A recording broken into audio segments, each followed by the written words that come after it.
Hello friends, आज मैं आपके साथ मैक्रो इकोनॉमिक्स का एक और मॉडल लेके आया हूँ और इस मॉडल का नाम है प्रिंसिपल ऑफ एक्सेलरेशन। बेसिकली इसको एक्सेलरेशन प्रिंसिपल भी कहते हैं और कई जगह पे इसको प्रिंसिपल ऑफ एक्सेलरेशन भी कहा गया है। तो ये किस हिसाब से आपने लिखना है लॉन्ग क्वेश्चन में, मैंने उसी हिसाब से लिखा हुआ है। और अगर आपको बाकी टॉपिक्स देखने हैं मैक्रो इकोनॉमिक्स से रिलेटेड तो उसके लिंक्स आपको डिस्क्रिप्शन में मिल जाएंगे। चलिए विदाउट वेस्टिंग एनी टाइम शुरू करते हैं। T.N. Carver was the earliest economist who recognized the relationship between changes in consumption and net investment in 1903। जो टी एन कार्वर थे वो सबसे अर्लीस्ट इकोनॉमिस्ट थे जिन्होंने कंजम्पशन के बीच में और इन्वेस्टमेंट के बीच में रिलेशनशिप देखा था, उसको पता लगाया था 1903 में। तो बेसिकली ये ओवरऑल एक्सेलेरेशन प्रिंसिपल क्या कहता है, ये कहता है कि भाई अगर कंजम्पशन में चेंज आएगा तो फिर जितनी ज्यादा कंजम्पशन बढ़ेगी उतनी ज्यादा उस चीज को बनाने के लिए फैक्ट्रीज खुलेंगी और उतने ही ज्यादा इन्वेस्टमेंट्स बढ़ेंगी। बेसिकली ओवरऑल यही थ्योरी कहती है। पेपर में कैसे लिखना है वो मैंने आपको स्टेप बाय स्टेप बताया हुआ है। तो but it was Aftalion who analysed this principle in detail in 1909। तो बाद में डेवलप किया गया एफ्टालियन के थ्रू और बाद में अलग अलग इकोनॉमिस्ट के थ्रू इसको इस्तेमाल भी किया गया। The term acceleration principle itself was first introduced into economics by J.M. Clark in 1917. It was further developed by Hicks, Samuelson, Harrod in relation to the business cycles। तो इसको एक्सेलेरेशन प्रिंसिपल्स को और भी फर्दर मॉडल्स में इस्तेमाल किया गया किनके थ्रू, हिक्स, सैमुअलसन एंड हैरड के थ्रू। अब एक्सेलेरेशन हल्का फुल्का होता क्या है? The accelerator measures the changes in investment goods industries as a result of changes in the consumption goods industries। अगर कंज्यूमर गुड्स की डिमांड बढ़ेगी तो कंज्यूमर गुड्स इंडस्ट्री ज्यादा माल बनाएंगी। अगर वो ज्यादा माल बनाएंगी तो उनको ज्यादा माल बनाने के लिए ज्यादा मशीनें चाहिए होंगी। अगर वो मशीनों की डिमांड बढ़ाएंगी तो जो कैपिटल गुड्स इंडस्ट्री है उसमें और ज्यादा इन्वेस्टमेंट्स बढ़ेंगी। तो ऐसे रिलेशन बताया गया कंजम्पशन और इन्वेस्टमेंट के बीच में। The acceleration coefficient is the ratio between the induced investments to a net change in the consumption expenditure. तो सिंपल वर्ड्स में वही change in investment as a result of change in consumption, इस type का है ये। ठीक है, I hope आपको अभी तक समझ आ रहा होगा। फिर उसके बाद हमने ये 5-6 लाइनों की इंट्रोडक्शन लिख लेनी है अपने पेपर में। उसके बाद हमने कुछ assumptions लेनी है। तो acceleration principle is based on the following assumptions। नंबर 1, acceleration principle assumes a constant capital output ratio। ये पूरी थ्योरी assume करके चलती है कि कैपिटल और आउटपुट की रेशियो जो है कांस्टेंट रहेगी। कैपिटल आउटपुट रेशियो का मतलब होता है, कैपिटल मतलब मशीन, आउटपुट मतलब माल। मान लो एक मशीन 10 यूनिट बना रही है, 2 मशीन 20 यूनिट बना रही है, 3 यूनिट 30 यूनिट, 3 मशीनें 30 यूनिट बना रही है। समझ की बात? It assumes that resources are easily available. तो जितने भी रिसोर्सेज हैं, फाइनेंशियल रिसोर्सेज या any type of raw material वगैरह इजीली अवेलेबल है। It assumes that there is no excess or idle capacity in the plants. ये कह रहे हैं कि ऑलरेडी जो प्लांट्स हैं वो अपनी फुल फुल कैपेसिटी पे काम कर रहे हैं। ठीक है, अगर फुल कैपेसिटी पे काम कर रहे हैं, अचानक डिमांड बढ़ी, तभी तो नई मशीनें खरीदेंगे ना, तभी तो इन्वेस्टमेंट बढ़ेगी। It is assume that the increase demand is permanent. ये अज्यूम किया जाता है कि जो डिमांड है वो परमानेंटली इंक्रीज हो गई, ये नहीं कि आज बढ़ी टेम्परेरीली और कल फिर गिर गई, तभी तो वो नई मशीनें लेके आएंगे। It also assumes that there is elastic supply of credit and capital. जो पैसा है उसकी सप्लाई इलास्टिक है, लोन्स मतलब इजीली अवेलेबल है। It further assumes that an increase in output immediately leads to a rise in net investment।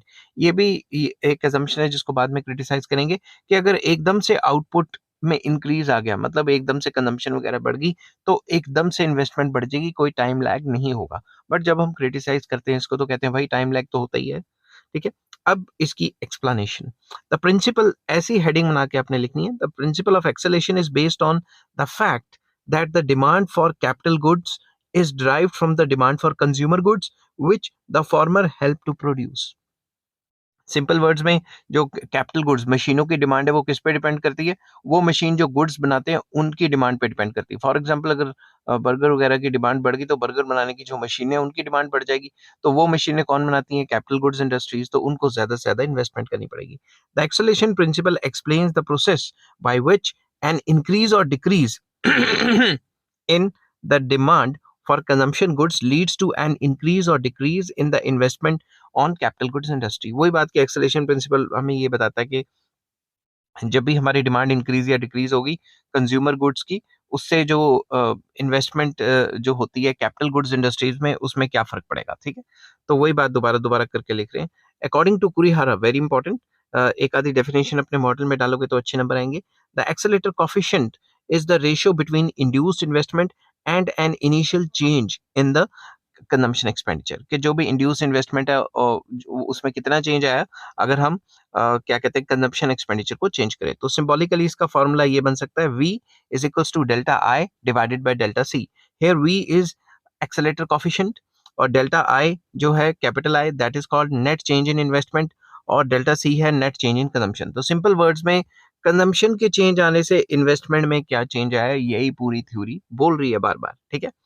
तो उसके बाद for example, if the increase in consumption expenditure by 20 crores leads to an increase in investment by 40 crore, consumption 20 crore से बढ़ी, 20 करोड़ से, मगर investment 40 crore से बढ़ गई. ठीक है.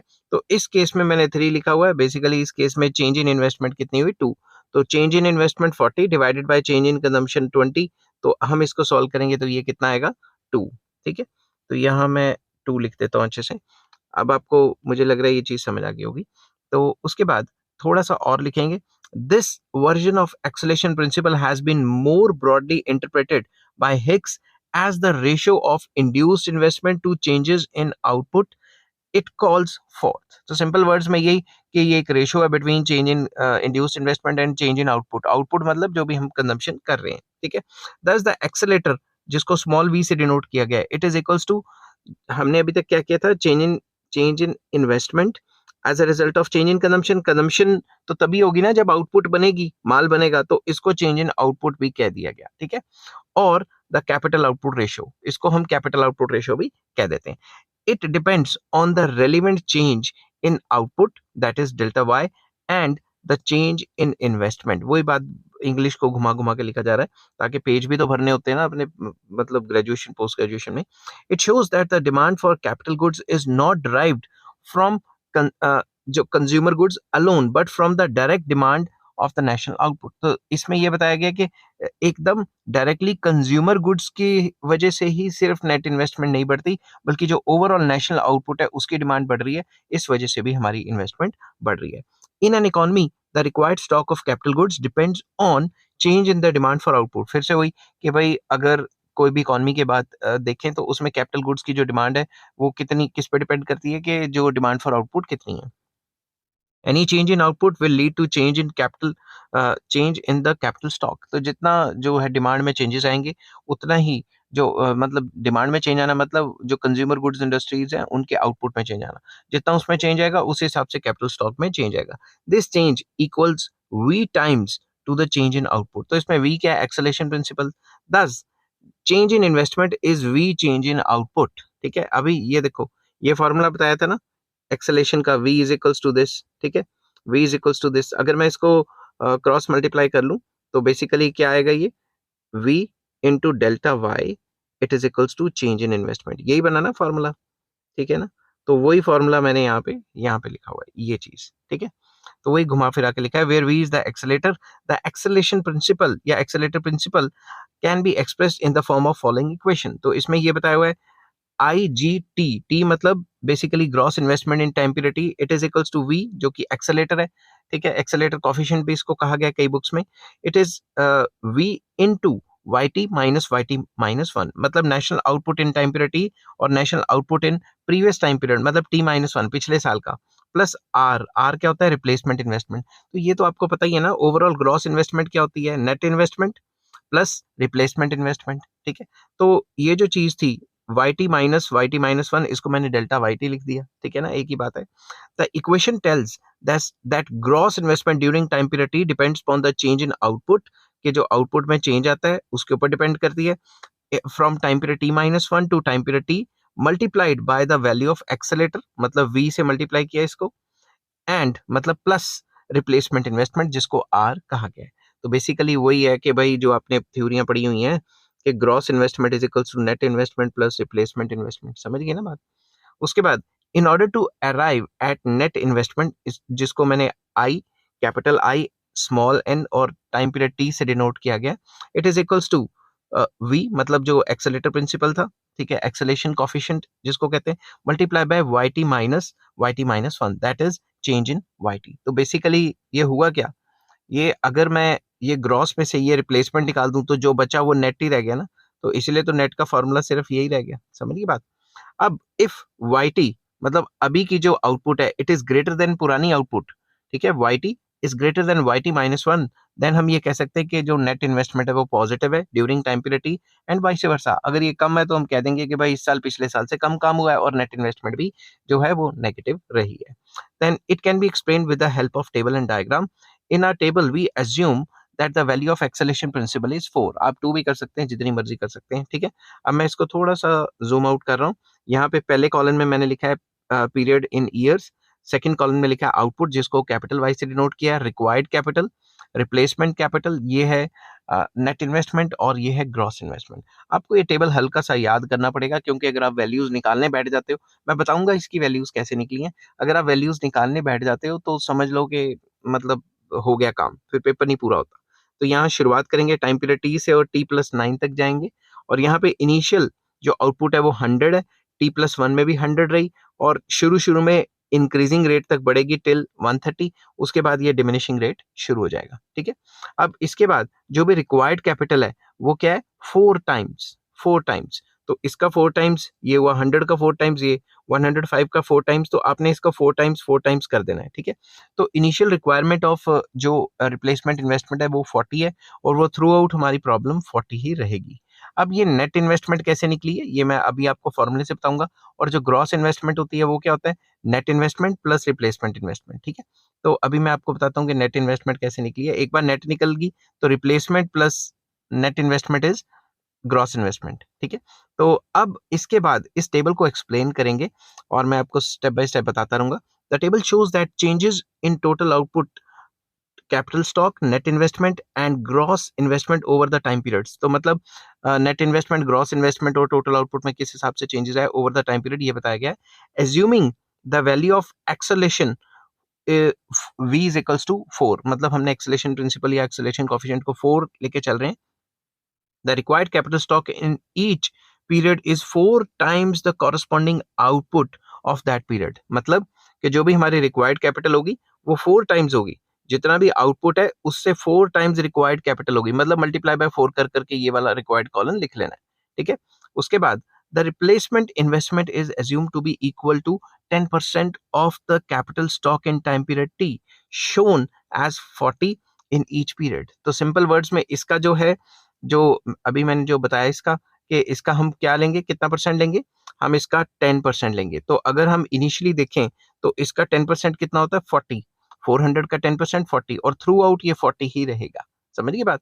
उसके बाद net investment equals to V times the change in output between one period and the preceding period. जो नेट आउटपुट होगी उसका फॉर्मूला क्या होगा, एक्सलेशन प्रिंसिपल मल्टीप्लाई बाय जो प्रीवियस ईयर में आउटपुट है उसको माइनस करेंगे जो करंट ईयर में आउटपुट है, ठीक है। मैं एक T+3 में जो है वो निकाल के बता रहा हूँ आपको, ये जो T+3 में, तो अब अगर आप ध्यान से देखें it is equals to V, मतलब एक्सेलेशन की वैल्यू इट ब्रैकेट में YT+3 माइनस YT+2, तो मतलब इन दोनों को आपस में माइनस करना है, और V की वैल्यू तो 4 ही है, तो आपको पता है ये कितनी है, 115 एंड 105। तो मैं यहाँ लिख देता हूँ 4, मतलब जो V की वैल्यू हमने एज्यूम की है 115 minus 105, that is 4 into 10, that is 40.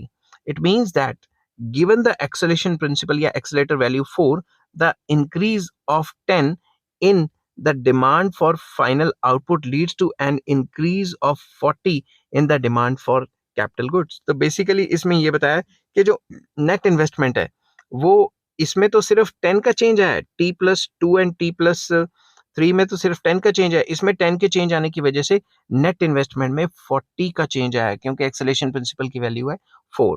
तो इसी हिसाब से ये सारी वैल्यूज जो है नेट इन्वेस्टमेंट की निकलेंगी, मगर अगर आप निकालने बैठ गए तो फिर तो आपका पेपर रह जाएगा, ठीक है। तो आपको हल्का फुल्का याद करना पड़ेगा। Accordingly the total demand for capital goods arise to 80 made up of 40 of replacement investment and 40 of net investment. तो अगर आप देखें तो 80 क्या हो गया हमारे पास, ग्रॉस इन्वेस्टमेंट। क्यों, क्योंकि नेट इन्वेस्टमेंट अभी हमने 40 निकाल दी और रिप्लेसमेंट कितना है 40, तो 40 प्लस 40 ये 80 हो गया, क्योंकि ग्रॉस इन्वेस्टमेंट क्या होता है, net investment plus replacement investment. अभी ऊपर आपको फॉर्मूला बताया था, ठीक है। Thus the table reveals that net investment depends on the change in the total output given the value of accelerator. तो एक्सेलेटर की वैल्यू पता हो तो जो भी चेंज इन आउटपुट हो, मतलब जो आउटपुट में जो चेंज आता है उसी के हिसाब से नेट इन्वेस्टमेंट निकलती है. So long as the demand for final goods या output rises, net investment is positive, but when it falls, net investment becomes negative. अगर आप यहाँ देखेंगे, ये लगातार बढ़ती जा रही है, 45 तक बढ़ी, 45 तक नेट इन्वेस्टमेंट बढ़ी, समझ गए बात. उसके बाद जैसी जैसी जो टोटल आउटपुट वो गिरनी शुरू होगी, नेट इन्वेस्टमेंट क्या होगी, नेगेटिव होगी. ठीक है, तो ये टेबल आपको एक बार याद करना पड़ेगा, और क्योंकि वैल्यूज तो निकाल सकते हो मगर निकालने में टाइम ज्यादा वेस्ट हो जाएगा. अब now it can be explain with the help of diagram. इसको डायग्राम की मदद से एक्सप्लेन करेंगे. मैं डायग्राम को थोड़ा जूम आउट कर लेता हूँ. यहाँ पे मैंने आउटपुट दिया हुआ है और नीचे मैंने टाइम पीरियड दिया हुआ है दोनों साइड, और यहाँ पे मैंने दिया हुआ है नेट इन्वेस्टमेंट. अगर आप ध्यान से देखो, T+1 से लेकर ये जो T+4 है, यहाँ तक टोटल आउटपुट जो पड़ी इंक्रीजिंग रेट से. तो मैंने टेबल में भी यही शो किया है कि यहाँ से लेकर यहाँ तक 30 तक बढ़ी इंक्रीजिंग रेट पे, फिर 30 से 40, 10 से बढ़ी ना, पहले तो 15 से बढ़ी थी, तो यहाँ से डिमिनिशिंग रेट स्टार्ट हो गया, इसलिए मैंने यहाँ से डिमिनिशिंग रेट स्टार्ट कर दिया T+4 से, और T+6 पे इसको मैक्सिमम दिखा दिया. T+6 पे कितना है, T+6 पे 45 है जो कि मैक्सिमम है, और उसके बाद इसको गिरा दिया. समझ के बाद अब इसी के कॉरस्पॉन्डिंग चलें तो नीचे जो नेट इन्वेस्टमेंट दी हुई है, शुरू में बढ़ाई, T+1 से बढ़ते बढ़ते T+4 तक ये नेट इन्वेस्टमेंट मैक्सिमम पहुंच गई. तो यहाँ देखते हैं, T+4 था तो ये मैक्सिमम कितनी थी, 60. इसके बाद गिर गई, तो इसके बाद गिरती रही, और T+6 के बाद और T+7 के बीच में कहीं ये जीरो होके नेगेटिव हो गई. तो यहाँ अगर आप देखेंगे, T+6 के बाद 20 थी और 6 और 7 के बीच में ये कहीं जीरो के नेगेटिव हो गई. समझ की बात. तो ये सारा का सारा with the help of diagram explain किया हुआ है. तो मैं अब आपको ब्रीफली इसका एक्सप्लेनेशन कैसे है वो बता देता हूँ. इन फिगर ए, ये जो फिगर ए है ये फिगर बी है. टोटल आउटपुट कर्व जो कि वाई कर्व है, इंक्रीजेस, ये बताया total output curve Y increases at increasing rate up to T+4 period. वही बात इंग्लिश में कि T+4 पीरियड तक ये इंक्रीजिंग रेट तक बढ़ेगी. इंक्रीजिंग रेट है तभी तो ये स्लोप है, डिमिनिशिंग रेट की तो ये स्लोप होती है ना. उसके बाद then at a diminishing rate up to T+6, तो उसके बाद डिमिनिशिंग रेट तक गया T+6 तक. समझ गए बात. After that it starts decreasing, तो T+6 के बाद क्या हुआ, डिक्रीज होना शुरू हो गया. ठीक है, द कर्व आई एन, ये जो कर्व है आई एन, ये नेट इन्वेस्टमेंट शो करती है. ठीक है, in figure B shows the rising output leads to increased net investment up to T+4 period because output is increases at increasing rate. Output is increasing at increasing rate. तो ये बताया शुरू में ये जो है ये बढ़ती है, नेट इन्वेस्टमेंट कहां तक बढ़ती है, T+4 टाइम पीरियड तक. ठीक है, उसके बाद between but when output increases at diminishing rate between T+4 and T+6, T+4 और 6 के बीच में जब भी ये डिमिनिशिंग रेट से बढ़ती है टोटल आउटपुट, तो नेट इन्वेस्टमेंट गिरती रहती है. ठीक है, और ये T6 के बाद गिर के जीरो हो जाती है, और जैसे T7 आता है ये नेगेटिव हो जाती है. ठीक है, नेट इन्वेस्टमेंट डिक्लाइंस, लगातार गिर रही है. व्हेन आउटपुट स्टार्ट्स डिक्लाइनिंग, अगर हम यहाँ देखें T6 के बाद ये गिरना शुरू हो गया, और जब ये गिरेगा तो ये गिर के जीरो होकर नेगेटिव हो जाएगा, नेट इन्वेस्टमेंट बिकम्स नेगेटिव. समझ की बात. तो इसी हमने डायग्राम को सिंपल वर्ड्स में एक्सप्लेन किया हुआ है. तो ये थी पूरी की पूरी थ्योरी क्या कहती है कि भाई अगर कंज्यूमर गुड्स इंडस्ट्री की डिमांड बढ़ेगी, कंजम्पशन की डिमांड बढ़ेगी, तो फिर वो जो कंज्यूमर गुड्स इंडस्ट्री है वो ज्यादा बनाने के चक्कर में और मशीनें खरीदेंगे, और अगर और मशीनें खरीदेंगे तो नेट इन्वेस्टमेंट बढ़ेगी. और क्या कहते हैं, जो इंडस्ट्रीज बना रही हैं, कैपिटल गुड्स इंडस्ट्रीज जो वो मशीनें बना रही हैं, उनमें ज्यादा से ज्यादा इन्वेस्टमेंट होगी, ताकि वो सप्लाई कर सके कंज्यूमर गुड्स इंडस्ट्री को मशीनें, और वो मशीनों से कंज्यूमर गुड्स इंडस्ट्री या जो गुड्स इंडस्ट्री है वो और सामान बना सके. तो ओवरऑल ये कंजम्पशन और इन्वेस्टमेंट के बीच में रिलेशन है. अब इसको क्रिटिसिज्म करते हैं, क्योंकि आपको कोई भी लॉन्ग क्वेश्चन आता है आपको क्रिटिसिज्म करना बहुत आसान है, और क्रिटिसिज्म को याद करने की जरूरत नहीं है, बस हेडिंग याद कर लो, अंदर घुमा फिरा के आप मटेरियल लिख सकते हो. The acceleration principle has been criticized by many economists for its rigid assumptions which tend to limit its smooth working.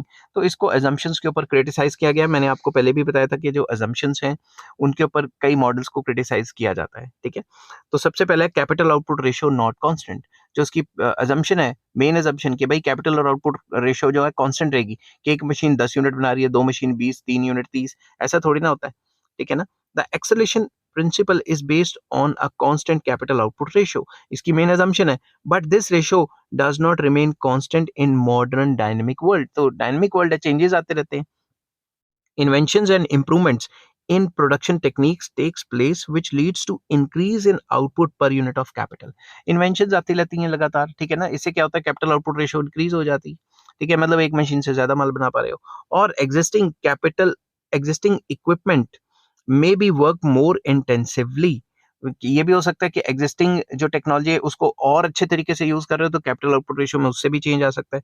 More over change in the expectations of businessman with regard to price, wages, and interest may affect the future demand and vary the capital output ratio. तो जो businessman है उसकी expectations के हिसाब से भी काम चलता है। अगर उसको लगता है फ्यूचर में डिमांड बढ़ेगी तो वो एक गिवन मशीन से ज्यादा माल बना रहा है तो भी output capital output ratio change हो जाएगी। अगर वो सोचता है कि भाई अभी ऑफ सीजन चल रहा है तो ज्यादा बनाने का कोई फायदा नहीं है, तो उस हिसाब से कैपिटल आउटपुट रेशियो भी चेंज हो सकती है। Thus, the capital output ratio does not remain constant but changes in different phases of different trade cycle. तो जो phases of trade cycle है, बूम, रिसेशन, डिप्रेशन, रिकवरी, इसमें जो कैपिटल आउटपुट रेशियो वो लगातार चेंज होती रहती है। नेक्स्ट आ जाता है resources are not elastic. Assumption थी कि जितने भी रिसोर्सेज हैं वो इलास्टिक हैं और जितना भी जो प्रोड्यूसर है उसको सामान चाहिए, पैसे पूसे चाहिए, वो मिल जाएंगे, ठीक है, ऐसा तो नहीं होता ना। The acceleration principle assumes that resources should be elastic so that they are employed in the capital goods industry to enable them to expand. Resources fully elastic हैं, resources in terms of money हो गया या resources in terms of raw material वगैरह हो गया, वो fully elastic है, ठीक है। This is possible when there is unemployment in the economy. अगर इकोनॉमी में अनएम्प्लॉयड है, कुछ रिसोर्सेज हैं जिनको मतलब अभी फुली यूटिलाइज नहीं किया गया या अनएम्प्लॉयड रिसोर्सेज पड़े, but once the economy reaches the full employment level the capital goods industries fail to expand due to non availability of sufficient resources. अगर एक बार फुल एम्प्लॉयमेंट रीच कर जाते हैं तो और ज्यादा रिसोर्सेज बढ़ाने में काफी दिक्कत हो जाएगी और कैपिटल गुड्स इंडस्ट्री इतने तेजी से वो मशीनें नहीं बना पाएंगी। This limits the working of acceleration principle. इसकी वजह से एक्सेलेशन प्रिंसिपल की जो वर्किंग है वो असरदार हो सकती है, बल्कि नेगेटिव चली जाएगी, ठीक है। नेक्स्ट आ जाता है ideal capacity in plants. Acceleration principle assumes that there is no unused capacity or idle capacity in the plants. Acceleration principle assume करके चलता है कि जितनी भी मशीनें वो fully utilize हो पा रही हैं, तभी तो अचानक से डिमांड बढ़ी तो नई मशीनें लेनी पड़ेंगी, समझ गई बात।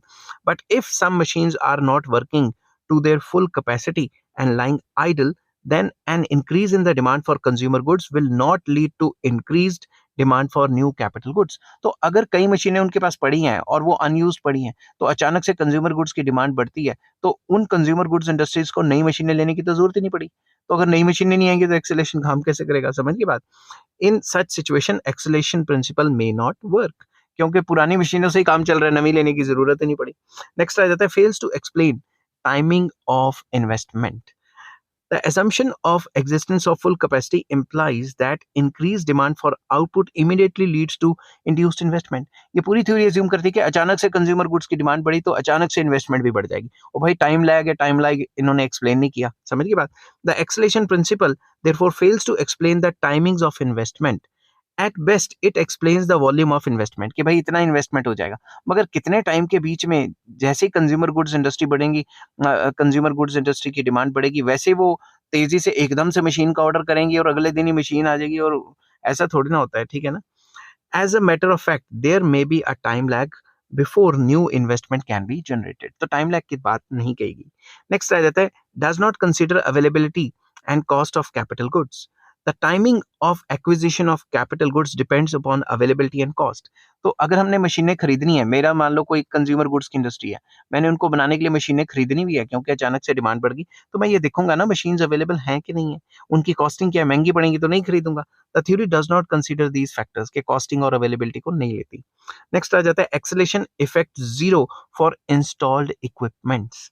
It is assumed that no increase in demand for consumer goods has been foreseen। मतलब आपको पहले का नहीं पता रहेगा कि भाई पहले से ही नहीं आप एज्यूम करके चल सकते कि भाई फ्यूचर में डिमांड बढ़ेगी। अगर आप पहले से एज्यूम करके चल रहे हो तो आप पहले से ही मशीनें खरीदोगे, तो फिर नई मशीनें तो खरीद ही नहीं पाओगे खड़े पैर, समझ गए बात। If by anticipating future demand, capital equipment has been already installed, it would not lead to induced investment and the acceleration effect will be zero। तो अगर आपने पहले से ही डिमांड को फोरकास्ट करके रखा होगा कि आने वाले टाइम पे इतनी इतनी डिमांड बढ़ेगी, तो आप अपने जो प्लांट के साइज को उसी हिसाब से बढ़ा के नई मशीनें पहले से ही खरीद के रखोगे। तो अगर ये सारा कुछ पहले से ही होगा तो नई मशीनें तो आएंगी नहीं ना। तो उस सिचुएशन में कंज्यूमर डिमांड बढ़ने से आपको नई मशीनें चाहिए नहीं, क्योंकि आपने पहले की खरीदी है, तो नेट इन्वेस्टमेंट तो ज़ीरो होगी ना इस केस में। तो फिर इस केस में जो है वो एक्सेलेरेशन प्रिंसिपल काम नहीं करेगा। नेक्स्ट आ जाता है does not work for temporary demand. आपने असम्पशन पढ़ी थी पहले कि long run increase in demand होनी चाहिए और जो इंक्रीज़ इन डिमांड है वो परमानेंट है। अगर शॉर्ट पीरियड के लिए कोई सीज़नल डिमांड बढ़ गई तो उसके लिए जो फैक्ट्री का मालिक है वो सोचेगा यार अब 2-4 दिन की डिमांड बढ़ी है, अब नई मशीन खरीद के क्या फ़ायदा? समझ गई बात? This theory further assumes that the increased demand is permanent. In case the demand for consumer good is expected to be temporary, the producer will refrain from investing in new capital goods. वो कहेगा नई machine क्यों खरीदूं यार, 2-4 दिन के लिए तो डिमांड बढ़ी है. Instead, they may meet the increased demand by working the existing capital equipment more intensely. उसी मशीन से डबल ट्रिपल काम करना शुरू कर देगा, ठीक है? So the acceleration will not materialize. फायदा नहीं होगा, एक्सेलेशन काम ही नहीं करेगी. नेक्स्ट आ जाता है supply of credit not elastic. अब लोन्स ज्यादातर जो प्रोड्यूसर है मशीनें लेते हैं लोन पे लेते हैं, तो भाई लोन इजीली अवेलेबल होगा या रेट ऑफ इंटरेस्ट कितना होगा, इन फैक्टर्स को कंसीडर ही नहीं किया गया। The acceleration principle assumes an elastic supply of credit so that when there is induced investment as a result of induced consumption, cheap credit is easily available for investment in capital goods industries. तो basically supply of credit जो है वो readily available रहेगा। जैसे consumer goods की demand बढ़ेंगी, उनको मशीनें चाहिए होंगी, मशीनें बनाने के लिए वो जो कैपिटल गुड्स इंडस्ट्री है उनको भी लोन्स इजीली अवेलेबल रहेंगे। बट लोन्स की जो सप्लाई है वो फुली इलास्टिक होगी, ऐसा इन्होंने बताया। मगर अगर पीछे से जो सेंट्रल बैंक है उसने मॉनेटरी पॉलिसी में चेंज कर दिया और लोन्स इजीली अवेलेबल ही नहीं है, फिर क्या होगा? ये थ्योरी उस चीज को नहीं बताती।